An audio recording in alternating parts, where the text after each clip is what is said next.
Friends, welcome back to my channel. और हम आप लोगों के लिए डेली क्वेश्चन लाएंगे यूजीसी नेट के लिए, जो कि यूजीसी नेट साइकोलॉजी का क्वेश्चन डेली बेस पे हम 25-30 क्वेश्चन कंप्लीट करवाएंगे। इससे हमारा रेगुलर अगर हम 25-30 क्वेश्चन कंप्लीट करेंगे, प्रीवियस क्वेश्चन या किसी टॉपिक से क्वेश्चन, तो ये रिलेट करके हम अगर कंप्लीट करेंगे तो लगभग हमको एग्जाम तक हम लोग 1000-2000 क्वेश्चन कंप्लीट कर लेंगे।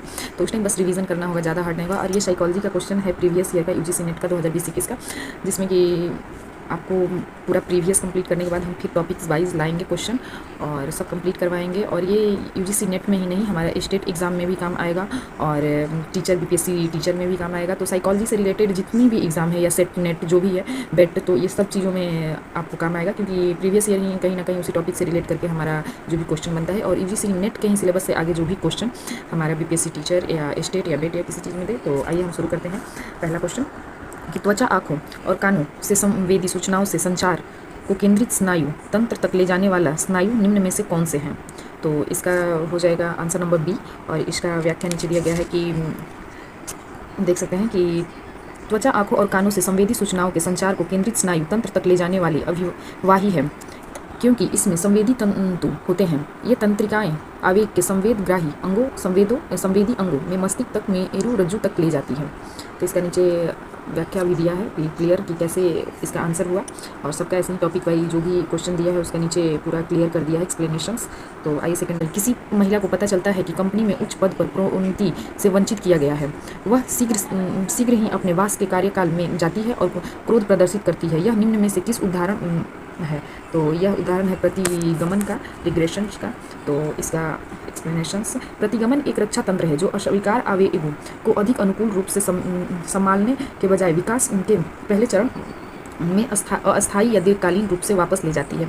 थर्ड नंबर क्वेश्चन कि फेरोमेन्स के संबंध में निम्न में से क्या सही है? तो इसका आंसर डी होगा कि हम हाईलाइट कर दिए हैं, पहले हम पढ़ चुके हैं तो इसलिए हाईलाइट कर दिए हैं, और हमारे दिमाग में ये आया कि हम जो पढ़ें आप लोग तक जरूर पहुंचाएं, तो इसलिए हम सारे क्वेश्चन आप लोग तक वीडियो के माध्यम से पहुंचाते हैं। तो इसका ऑप्शन नंबर डी आंसर होगा कि व्यक्ति द्वारा पर्यावरण में उत्सर्जित रासायनिक पदार्थ हो जिसमें दूसरों का व्यवहार प्रभावित होता है। इसका व्याख्या यहाँ पे दिया एक्सप्लेनेशन कि फेरोमेन्स व्यक्ति द्वारा पर्यावरण में उत्सर्जित रसायनों पदार्थ जिसमें दूसरे का व्यवहार प्रभावित होता है। अर्थात फेरोमेन्स एक रासायनिक पदार्थ होता है जिसका मकसद उन पौधों को कीड़ा से बचाना है जिसकी बाजार में बहुत अधिक कीमत होती है। ये 4 नंबर क्वेश्चन पे 4 नंबर कि उच्च प्रबलता और तीव्र आवृत्ति वाले उद्दीपन के पूर्व अंतग्रंथि तंत्रिका कोशिकाओं के क्रियाशीलन के पश्चात होने वाली अंतर्ग्रंथि संरचना संचरण की अस्थायी सुसाध्यता का वर्णन निम्न में से कौन सा है? तो इसका डी होगा, लॉन्ग टर्म पोटेंशियल, दीर्घावधि प्रभावकरण। और इसका नीचे एक्सप्लेनेशन दिया गया है कि दीर्घावधि प्रभावकरण एक ऐसी प्रक्रिया है जो उच्च प्रबलन और दीर्घ आवृत्ति वाले उद्दीपक से पूर्व अंतर्ग्रंथि तंत्रिका कोशिकाओं की क्रियाशील से सुसाघात का वर्णन करता है। तो आप देख सकते हैं ये फिगर के माध्यम से समझाया गया है, लॉन्ग टर्म पोटेंशियल। और क्वेश्चन नंबर 5 कि यदि किसी व्यक्ति की विशिष्ट सामाजिक कोटि उस पुरुष या महिला को रूढ़ि धारणा अपनाने के लिए सहज रूप से प्रवृत्त करता है तो इसे कहा जाता है टोकन बेस्ड सांकेतिक पूर्वाग्रह। तो इसका एक्सप्लेनेशंस नीचे है कि यदि किसी व्यक्ति की विशिष्ट सामाजिक कोटि उस पुरुष या महिला को रूढ़ धारणा अपनाने के लिए सहज रूप से प्रवृत्त करता है तो उसे सांकेतिक एकीकरण कहा जाता है। क्वेश्चन नंबर 6 पे हम आते हैं कि निम्न में से कौन सा कथन गलत है? तो यहाँ पे गलत पूछ रहा है, तो गलत आपका हो जाएगा ऑप्शन नंबर बी, गलत, कि द्वितीय निवारण एक ऐसी प्रक्रिया है जो समस्या को रोकने अथवा वित्तीय करने के उद्देश्य से किसी बीमारी अथवा चोट की पहचान करने और उसका उपचार करने हेतु की जाती है। इसका व्याख्या नीचे दिया गया है। और 7 नंबर क्वेश्चन, वर्धेमर द्वारा बताई गई सोचने के टाइप्स ए प्रक्रिया में निम्नलिखित में से कौन से शामिल है? तो ऑप्शन नंबर बी होगा, सामूहिकरण और पूर्वगठन। और इसका एक्सप्लेनेशन है कि वर्धेमर द्वारा बताई गई सोचने के टाइप ए प्रक्रिया में सामूहिकरण और पूर्वगठन की व्यवस्था शामिल है। 1924 में गेस्टाल मनोविज्ञानी की सैद्धांतिक नींव पर वर्धेमर ने कहा कि जब एक साथ होते हैं जैसे कि वे काम पर होते हैं तो सबसे अप्राकृतिक व्यवहार करते हैं, परंतु जब वे सामान्य परिस्थिति में होते हैं तो वे सामान्य रूप से काम करते हैं। अब ऑप्शन नंबर हम आते हैं 8 पे, क्वेश्चन नंबर 8 पे कि यदि किसी व्यक्ति की कालक्रमिक आयु 20 वर्ष और उसकी मानसिक आयु 16 वर्ष है तो उसकी बुद्धि लब्धि क्या होगी? तो 80 वर्ष होगी, जो कि यहाँ पे निकाला गया है क्रोनोलॉजिकल ऑर्डर और मेंटेज दोनों को करके और गुने 100, फिर उसके बाद आप काट सकते हैं, बुद्धि लब्धि निकाल सकते हैं, IQ जिसको बोलते हैं। भाई 9 नंबर क्वेश्चन कि कोलबर के अनुसार निम्न वक्तव्य नैतिक विकास की किस अवस्था को परिलक्षित करता है? जब व्यक्ति की ऐसी सामान्यता होती है कि नैतिक विकल्प अन्य व्यक्तियों के साथ निकट संबंध पर आश्रित नहीं है और यह कि प्रत्येक व्यक्ति के लिए समान रूप से नियमों को प्रवर्तन में लाना चाहिए और प्रत्येक व्यक्ति को इन्हें अक्षुण्ण बनाए रखना चाहिए। अक्षुण्ण बनाए रखना चाहिए। तो इसका ऑप्शन नंबर सी होगा कि सामाजिक व्यवस्था बनाए रखने का परिबोधन। तो इसका एक्सप्लेनेशंस दिया गया है यहाँ पे कि कोलबर के अनुसार सामाजिक व्यवस्था बनाए रखने का प्रबोधन नैतिक विकास की अवस्था को परिलक्षित करता है। सामाजिक व्यवस्था अभिविन्यास से आशय किसी कार्य के भौतिकी परिणाम से है। क्वेश्चन नंबर 10, निम्न में से कौन सा कथन उत्तरदायित्व का विसरल संप्रत्यय की व्याख्या करता है? सॉरी फॉर साइकोलॉजी का थोड़ा हिंदी टफ होता है, तो थोड़ा पढ़ने में कहीं कहीं बाई मिस्टेक हो तो उसके लिए सॉरी। तो ऑप्शन नंबर बी इसका आंसर होगा कि किसी आकस्मिक स्थिति का जितना अधिक संख्या में साक्ष्य होता है, प्रभाव लोगों को सहायता मिलने की संभावना उतना ही कम होती है। तो इसका आंसर यहाँ पे है कि एक्सप्लेनेशन है कि किसी आकस्मिक स्थिति का जितना अधिक संख्या में साक्ष्य होता है, प्रभावित लोगों को सहायता मिलने की संभावना उतना ही कम होती है। यह कथन उत्तरदायित्व का विसरल संप्रत्यय की व्याख्या करता है। क्वेश्चन नंबर 11 कि कैटल ने निम्नलिखित में से किसके आधार पर तरल एवं स्फटिक बुद्धि का अपना सिद्धांत प्रस्तुत किया है? तो ऑप्शन इसका आंसर नंबर बी होगा कि योग्यता के कारकों का सिद्धांत पे किया है। और इसका आंसर एक्सप्लेनेशन कि कैटल ने योग्यता के कारकों के द्वितीय क्रम के आधार पर तरल एवं स्फटिक बुद्धि का अपना सिद्धांत प्रस्तुत किया है। यह सिद्धांत कैटल ने सन 1963 में प्रस्तुत किया था। द्रव बुद्धि नई समस्याओं का कारण और समाधान करने की क्षमता है। क्रिस्टलीकृति बुद्धि कौशल ज्ञान और पिछले अनुभवों को उपयोग करने की क्षमता है। अब क्वेश्चन नंबर 12 कि व्यवहारिक अभिप्रायों का प्रत्यक्ष परिणाम है। इसकी व्याख्या निम्न में से किसकी है? तो ऑप्शन ए होगा इसका आंसर कि तार्किक क्रिया का सिद्धांत, थ्योरी ऑफ रीजन एक्शन। इसका एक्सप्लेनेशन कि इस सिद्धांत को फिशविन एंजर 1975 में प्रतिपादित किया था।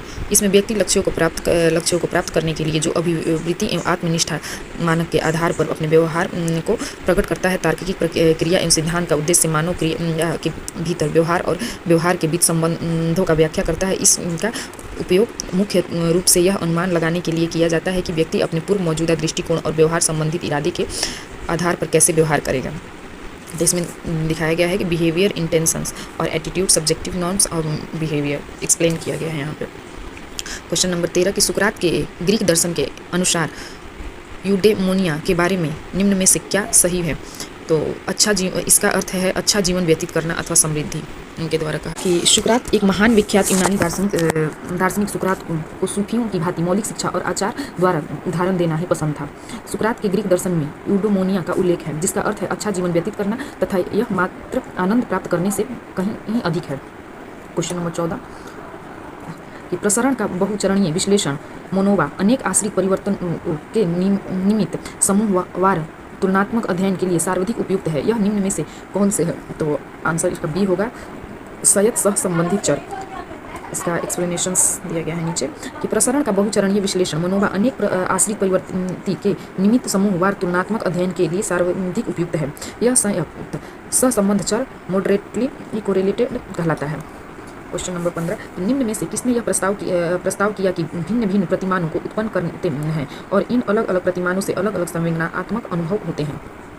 तो जेम्स लार्जे ने ये किया था। और इसका एक्सप्लेनेशन नीचे है कि जेम्स लैंग सिद्धांत को 1800 के दशक के अंत में विलियम जेम्स और कार्ल लैंग द्वारा विकसित किया गया था, जिन्होंने प्रत्येक अलग अलग भावनाओं के स्वभाव के बारे में सम्मान लेखन प्रकाशित किया था। जेम्स लैंग ने यह प्रस्ताव दिया था कि भिन्न भावनात्मक उद्दीपन ANS गतिविधि के भिन्न भिन्न प्रतिमानों को उत्पन्न करते हैं और अलग अलग संवेदनात्मक अनुभव होते हैं।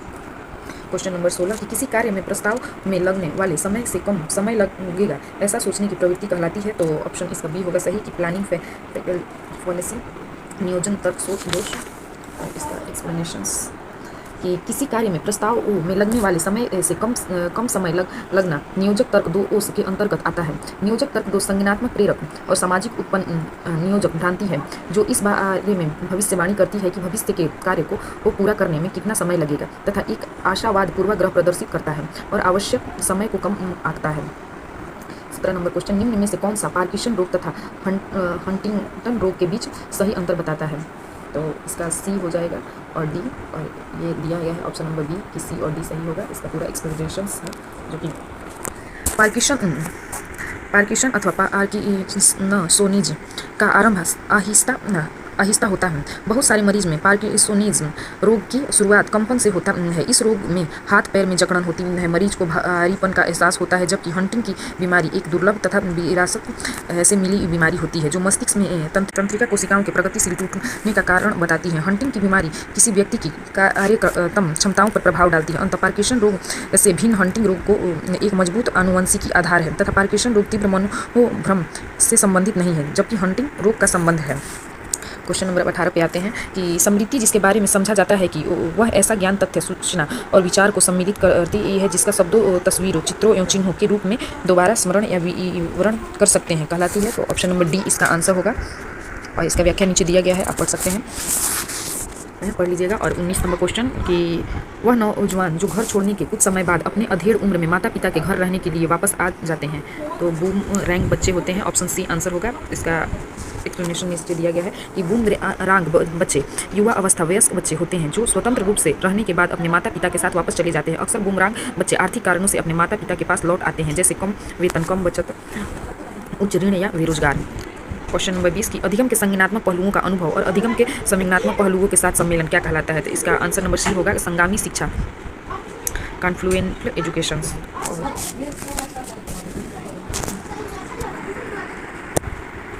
क्वेश्चन नंबर 21 की निम्न में से किसको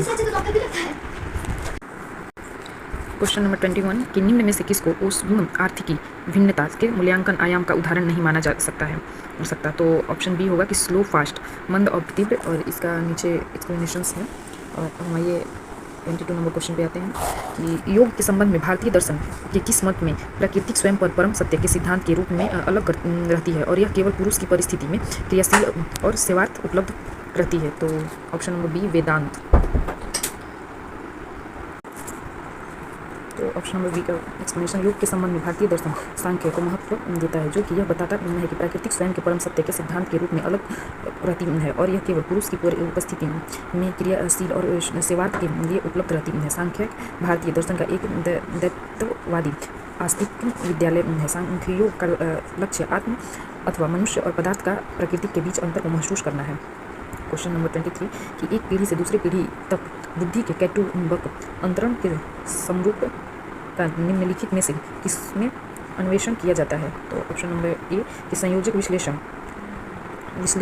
अध्ययन, लीकेज स्टेज। तो इसका व्याख्या दिया गया है। एक पीढ़ी से दूसरी पीढ़ी तक बुद्धि के कैटुंबिक अंतर संयोजक विश्लेषण अध्ययन, लिंकेज एनालिसिस स्टडीज के अंतर्गत आता है। इस अध्ययन में जीन के बीच संबंध स्थापित किया जाता है। संयोजक विश्लेषण लिंकेज एनालिसिस जीन शिकार और आनुवंशिक परीक्षण के रूप में कार्य करता है। लीकेज एक ही गुणसूत्र पर एक दूसरे के निकट स्थित होने के कारण जीन और अन्य आनुवंशिकी मार्करों को एक साथ विरासत में मिलाने की प्रवृत्ति है। क्वेश्चन नंबर 24 की शाब्दिक आक्रमणकर्ता की प्रवृत्ति दार्शनों वाले व्यक्तियों में होता है। तो इसका ऑप्शन नंबर ए होगा आंसर कि व्यवहार सक्रियण तंत्र के लिए अल्प सीमांत। तो इसका व्याख्या नीचे दिया गया है और आप इसका व्याख्या नीचे पढ़ लीजिएगा। इसका टाइप्स 3 प्रकार का होता है। और 25 नंबर क्वेश्चन कि व्यक्ति की पहले उद्दीपक की निरंतरता के परिणाम स्वरूप दूसरे उद्दीपक के प्रति प्रत्युत्तर देने में असफलता का क्या कारण हो सकता है? तो इसका होगा मनोवैज्ञानिक अनुक्रिया काल PRP। और एक्सप्लेनेशंस व्यक्ति के पहले उद्दीपक की निरंतरता के परिणाम स्वरूप दूसरे उद्दीपक के प्रति प्रत्युत्तर देने में असफलता का कारण मनोवैज्ञानिक अनुक्रिया काल PRP को माना जाता है। मनोवैज्ञानिक अनुक्रिया काल अथवा मनोवैज्ञानिक दूरदर्शी काल PRP संभाव प्रक्रिया विलंब रूप से होता है, जो कि एक अड़चन का कारण माना जाता है। और 25 क्वेश्चन हम यहाँ से कंप्लीट करते हैं, बाकी का 26 से लेकर 50 तक